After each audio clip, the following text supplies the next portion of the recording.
Hello Shivangi, कैसी हो? अम्मी जी मैं ठीक हूँ। देखो, सबसे पहले तो मैं मुआफ़ी चाहती हूँ कि मैंने तुम दोनों को हनीमून मनाते हुए डिस्टर्ब किया, लेकिन क्या करूँ, मैं तुम्हारी आवाज़ सुनना चाहती थी, इसीलिए मैंने फ़ोन किया। वहाँ सब कुछ ठीक तो है ना? सब कुछ ठीक है, लेकिन तुम्हारी आवाज़ से तो मुझे लगता है कि सब कुछ ठीक नहीं है। बताओ क्या बात है शिवांगी? मुझे लगता था कि वरुण मुझसे इतना प्यार करता है कि वो महक को पूरी तरीके से भुला चुका है, लेकिन वो हमारे बीच में से कभी भी नहीं जाएगी। अगर खुद नहीं तो याद बनकर तो जरूर रहेगी। देखो शिवांगी, मैं ये सब कुछ जानती हूँ, इसीलिए मैंने तुम दोनों को गोवा भेजा है। अब मैं चाहती हूँ कि तुम वरुण को इतना प्यार दो कि वो महक को, उसकी याद को, उसके प्यार को, सब कुछ पूरी तरह भूल जाए। ठीक है mummy ji. Okay baby, bye bye. Bye mummy जी।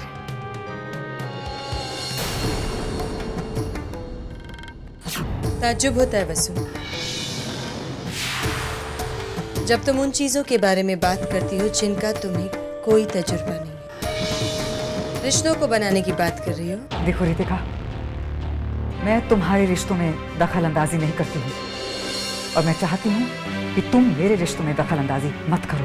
अब बहुत देर हो चुकी है वसु, तुम मेरा रास्ता काट चुकी हो और मैं तुम्हारे रास्ते में आ चुकी हूँ। याद है जब तुम्हारा एक्सीडेंट हुआ था?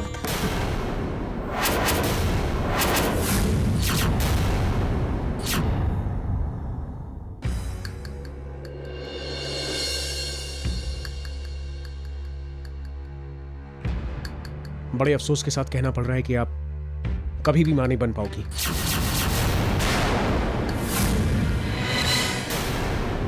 देखिए, एक्सीडेंट के कारण आपकी बॉडी में ऐसी कॉम्प्लिकेशंस आ गई हैं जिसकी वजह से मां बनना मुमकिन नहीं है।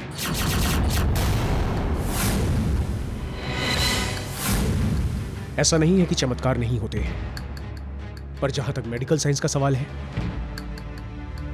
चांसेस बहुत ही कम है। Please take care sister.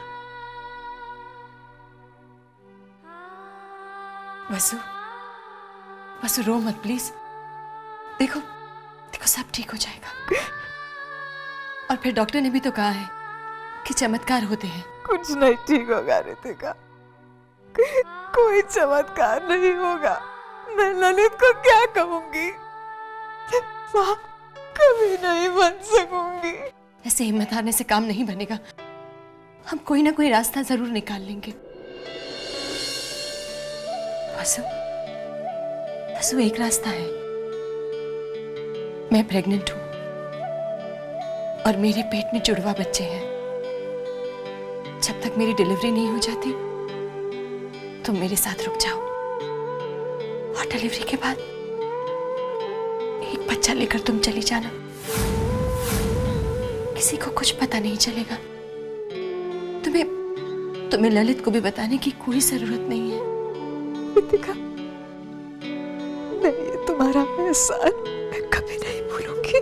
मैं जानती हूँ कि मेरे बच्चे का ख्याल मुझसे ज्यादा तुम रखोगी। मैं दूसरा बच्चा लेकर लंदन चली जाऊंगी ताकि तुम्हें इस बात का कभी एहसास ना हो कि वो बच्चा तुम्हारा नहीं है। वो बच्चा सिर्फ तुम्हारा होगा वसु, सिर्फ तुम्हारा। मैंने तुम्हारे लिए सब कुछ किया वसु, सब कुछ। एक माँ के लिए अपने बच्चे को अपने से अलग करना बहुत मुश्किल होता है, लेकिन मैंने तुम्हारे लिए वो भी किया। और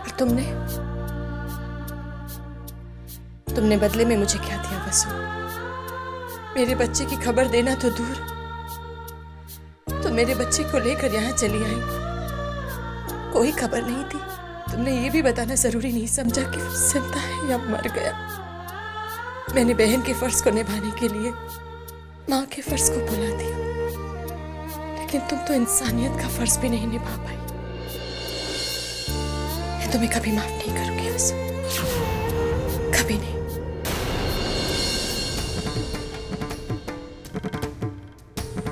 जरा सोचो वसु, जब तुम्हारा ये राज सारी दुनिया के सामने आएगा कैसा लगेगा तुम्हारे पति को जब उसे ये पता चलेगा उसकी अपनी बीवी उससे जिंदगी भर धोखा देती आई है।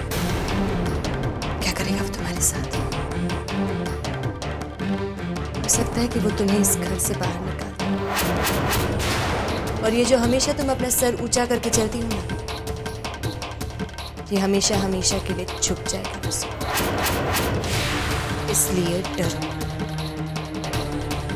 डरो मुझसे बस, क्योंकि मैं तुम्हारी भाग्य विधाता हूं।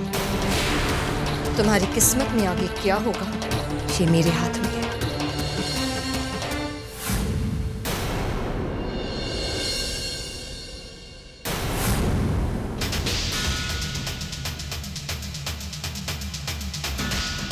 अच्छा हो भाई साहब, आप आ गए। मैं वसु को कब से समझा रही हूँ कि ज्यादा टेंशन न ले। दरअसल ये शिवांगी और वरुण की प्रॉब्लम को लेकर परेशान है। वसु, सब ठीक हो जाएगा, टेंशन मत लो।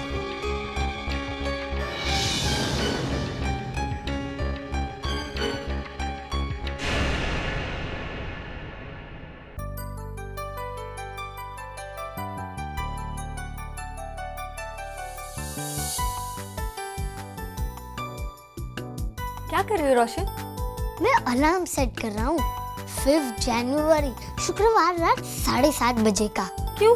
क्योंकि मैं रिंग मेरा स्टार सुपरस्टार का ग्रैंड फिनाले मिस नहीं करना चाहता। ओह, अच्छा। और मैं जानना चाहता हूँ कि ग्रैंड फिनाले में कौन जीतेगा। अच्छा, आपका फेवरेट कौन है, ऋतुराज या दिव्या? दिव्या। दिव्या मेरी सबसे फेवरेट है क्योंकि वो जब डांस करती है तो कितना अच्छा लगता है। She is too good, मम्मा। पर मेरा तो सबसे फेवरेट है ऋतुराज, क्योंकि वो सिर्फ 6 साल का है, लेकिन जब वो स्टेज पे आता है ना तो धूम मचा देता है। और उनकी मम्मी भी होगी वहाँ सपोर्ट करने के लिए। ओके मम्मा, तो हम दोनों साथ मिलकर देखेंगे कि आपका ऋतुराज जीतता है या मेरी फेवरेट दिव्या जीतेगी। Okay, done. तो 5 जन शुक्रवार रात 7:30 बजे हम साथ में मिलके देखेंगे रिंग मेरा स्टार सुपरस्टार।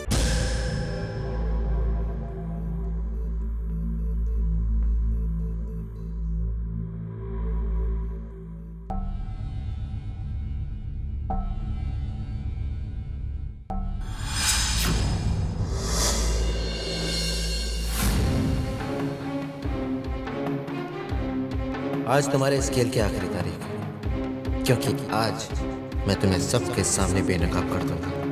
बता दूंगा सबको कि ये याददाश्त का खोना, ये बदलाव, ये भोलापन सब एक नाटक है, एक चाल है तुम्हारी।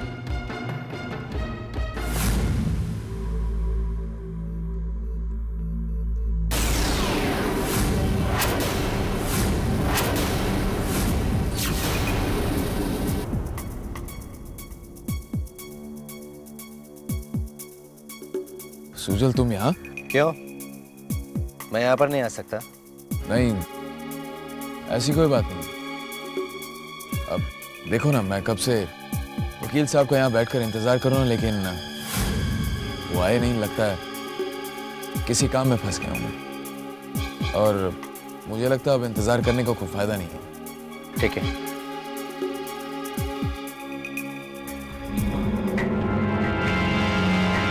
चलो।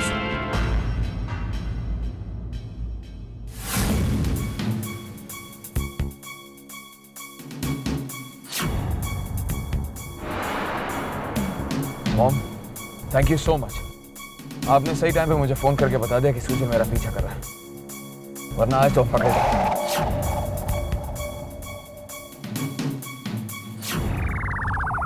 तुम जितना मर्जी जोर लगा लो सुजल, तुम अपने मकसद में कभी कामयाब नहीं हो पाओगे, क्योंकि मकसद तो मेरा पूरा है।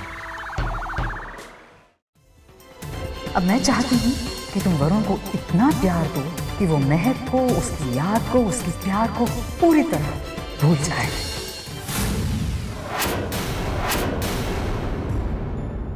मुझे कुछ करना होगा। मैं वरुण और मेरे रिश्ते को ऐसे नहीं चलने दे सकती। नहीं, वरुण मेरा है। मैं उसको किसी के साथ थोड़ा सा भी बांट नहीं सकती।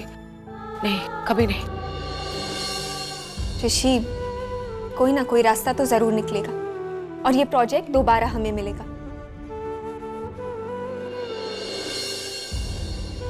मैं जानती हूँ, और अगर सुजल भैया यहाँ होते तो शायद ये प्रॉब्लम होती भी नहीं। लेकिन ऋषि, तुम भी तो इतनी मेहनत कर रहे हो ना, और तुम्हारी मेहनत बेकार नहीं जाएगी। ऋषि, मेरा दिल कहता है कि तुम्हें सफलता जरूर मिलेगी और सुजल भैया को तुम पर नाज होगा।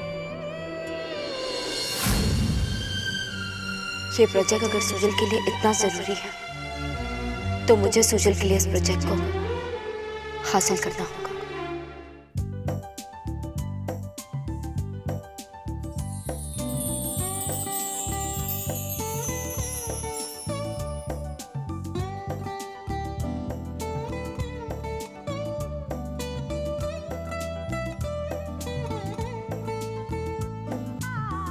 मैं तो भूल ही गई, वरुण को ऑर्किड्स बहुत अच्छे लगते हैं। अभी लेकर आती हूँ।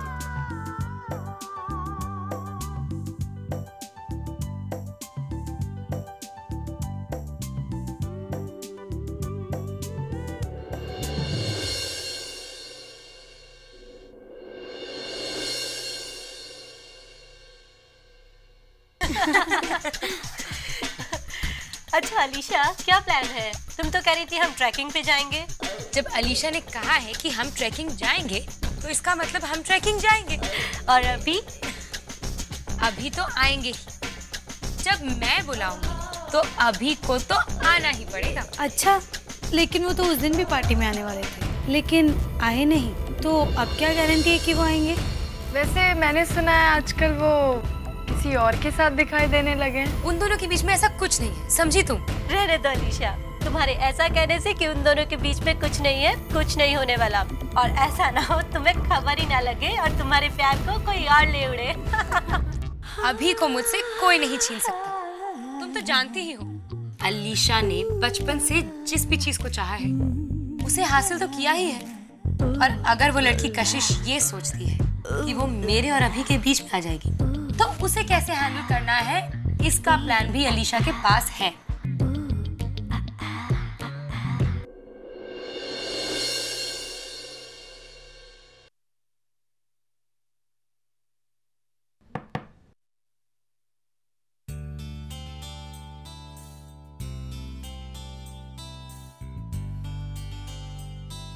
क्या मैं आपसे बात कर सकती हूँ?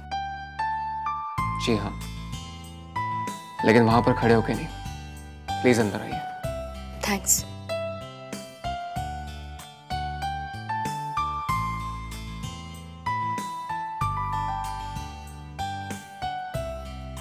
कहिए, क्या कहना चाहती हैं आप? देखिए, मैं जानती हूँ कि मेरा कोई हक नहीं बनता, लेकिन मैं सिर्फ इतना कहना चाहती हूँ कि ऋषि के साथ जो हो रहा है बिल्कुल भी ठीक नहीं हो रहा। मेरे कहने का मतलब है कि अपने काम में सख्त होना बिल्कुल सही है, लेकिन काम में इलॉजिकल होना ठीक नहीं होता। इस प्रोजेक्ट पर ऋषि बहुत मेहनत कर रहा है। मैं सिर्फ आपसे रिक्वेस्ट करना चाहती हूँ कि प्लीज आप ऋषि को एक और मौका दीजिए। अगर तब भी आपको ऐसा लगता है कि ऋषि काबिल नहीं है, तो फैसला आपके हाथ में ही है। देखिए, आपने ही कहा ना कि काम के मामले में इलॉजिकल होना सही नहीं है, तो मैं आपसे ये कहूंगा कि अगर आप जैसा सलाह देने वाला कोई मिल जाएगा तो किसी को भी इलॉजिकल होने का मौका नहीं मिलेगा। मैं इस मामले पे गौर करूंगा।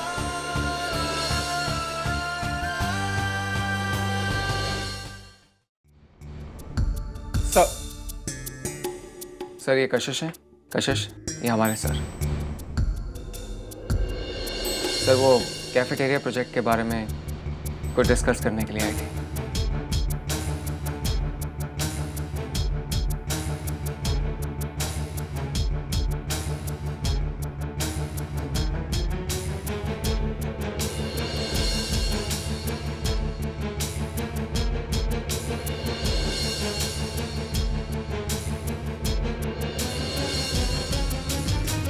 ठीक है, मुझे लगता है कि ऋषि ग्रेवाल को एक मौका और दिया जा सकता है।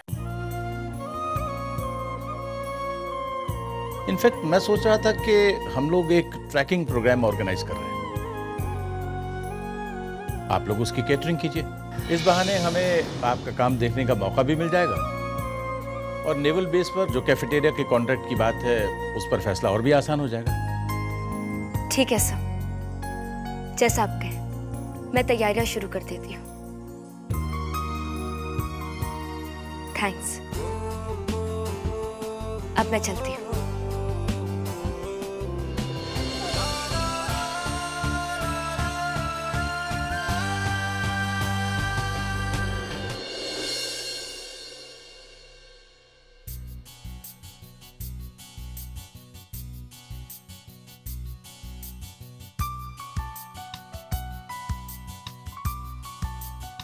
शिवांगी, बाहर आ जाओ। हमें तुम्हारा सरप्राइज बहुत पसंद आया। अरे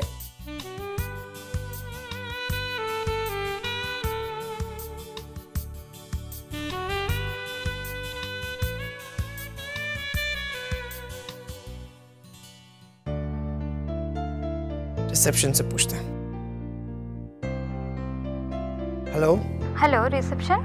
मैं 501 से बोल रहा हूँ, वरुण रहेजा। मेरी वाइफ ने यहाँ मेरे लिए कोई मैसेज छोड़ा है? नो सर, मैम ने कोई मैसेज नहीं छोड़ा। हाँ, बस इतना पता है कि वो कुछ फ्लावर ढूंढ रही थी, शायद वही लेने गई हो। No problem, thank you. पगली है ये।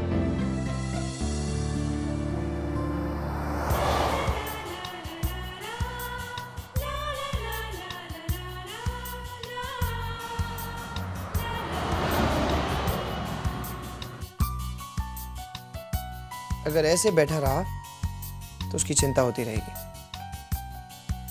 पर यहां करने के लिए तो कुछ भी नहीं है। चलो, जब तक शिवांगी आए तब तक दुआ करते हैं कि जहां भी मेरी शिवांगी हो बिल्कुल ठीक हो।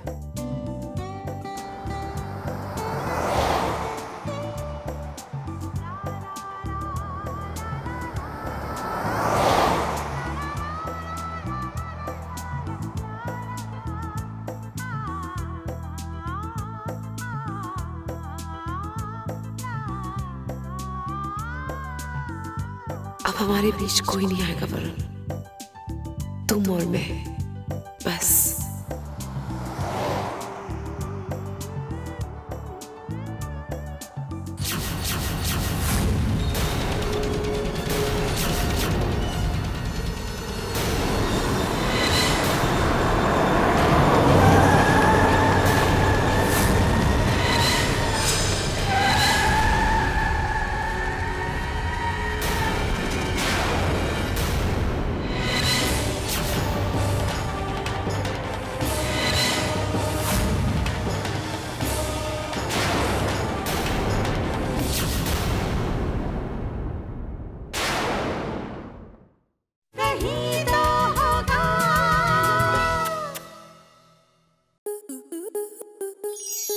स्टार प्लस के ऐसे ही और बेहतरीन लम्हे देखने के लिए सब्सक्राइब करें हमारे YouTube चैनल को।